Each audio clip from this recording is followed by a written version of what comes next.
Now I want to say to you, the same God that came through for Moses and the people of Israel will come through for you this morning. You are not less a person to God or less important. He will come through you, for you. All I want to encourage you to do.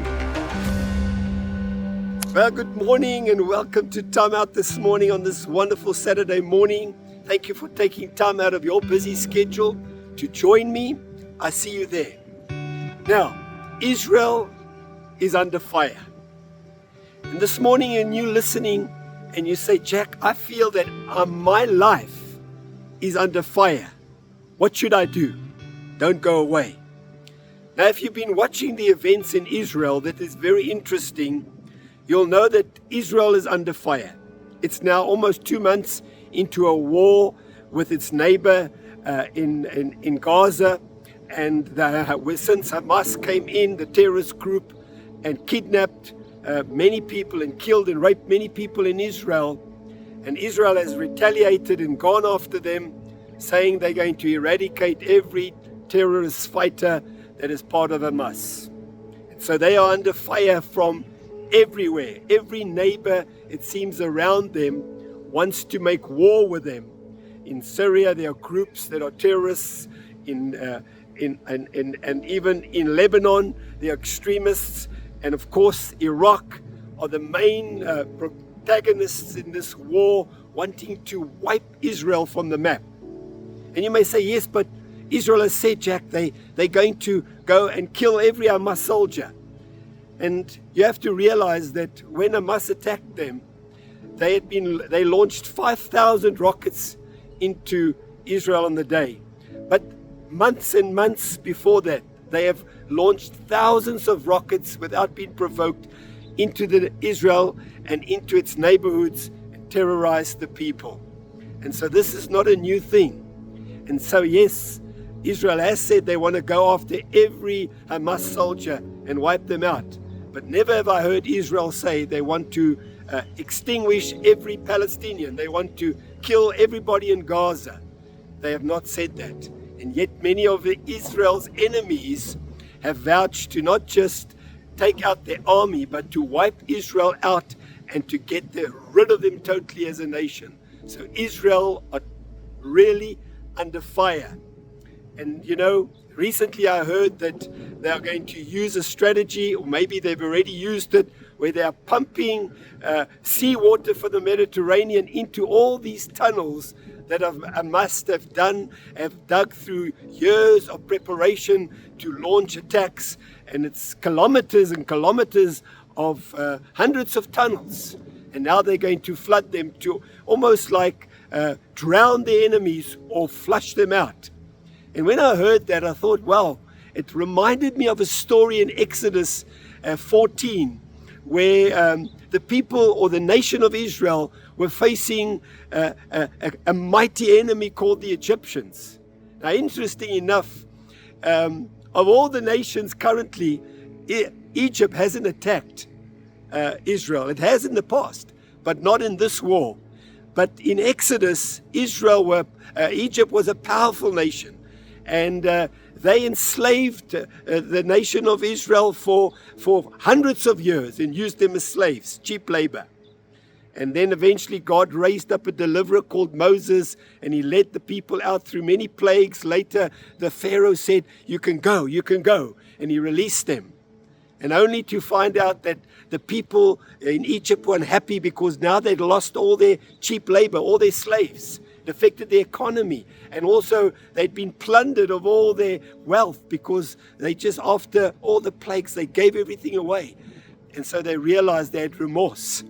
And they said, we need to go after them. And so Pharaoh, he went with 600 of his chariots and his main people, his army, and he chased them down and when Israel were in the Red Sea, they were facing the Red Sea, they realized that behind them came the mighty Egyptian army. And this morning, when you're listening to this, I want to say this to you. Maybe you've been in a situation where the nation of Israel were in Exodus 14. Before you is a Red Sea that is going to drown you. Behind you is an army that wants to wipe you out, kill all the old people, probably rape many of the women, and just take the strong men captives as slaves. Israel never knew, the nation of Israel never knew what was in store for them when the Egyptians were coming. But they knew they were between a rock and a hard place. And perhaps you this morning, you're listening, you say, Jack, I feel like my life, I'm between a rock and a hard place. When I look out before me, there's a crossing I can't go beyond. The water's too deep. I'm going to drown. And behind me, my enemy is shouting that they're going to come and get me. They're going to shout, they're going to come and take me prisoner. They're coming to murder my children. They're coming to take my finances. They're coming to remove all my future. What shall I do? I'm between a rock and a hard place. And if that's you this morning, I want to say, God did something for Israel that you need to hear this morning as an encouragement. And I want to share that. It's from Exodus 14. You can read the story. And I want to just share two verses, verse 13 and 14. When Israel stood before the Red Sea, knowing they can't cross in the natural, and behind them was an Egyptian army coming to fetch them, taking them back as slaves, probably punishing them for the fact of even thinking of leaving. They knew they were between a rock and a hard place. God knew they were between a rock and a hard place. And if you're in that situation this morning, God knows that if you're between a rock and a hard place, you need a miracle. And you know, when God spoke to Moses about this situation, it seemed that the enemy had all the cards, all the major trump cards. He had played all the cards in his favor. Israel was stuck. The nation was stuck between the Red Sea and the Egyptian army. And he knew, he was rubbing his hands to say, this is going to be good. I'm going to slaughter them. And a miracle happened because God said, the enemy, you see, doesn't know all the options. He thinks he does. But God had one card to play, and that card was a supernatural miracle where he said to Moses, tell this to the people.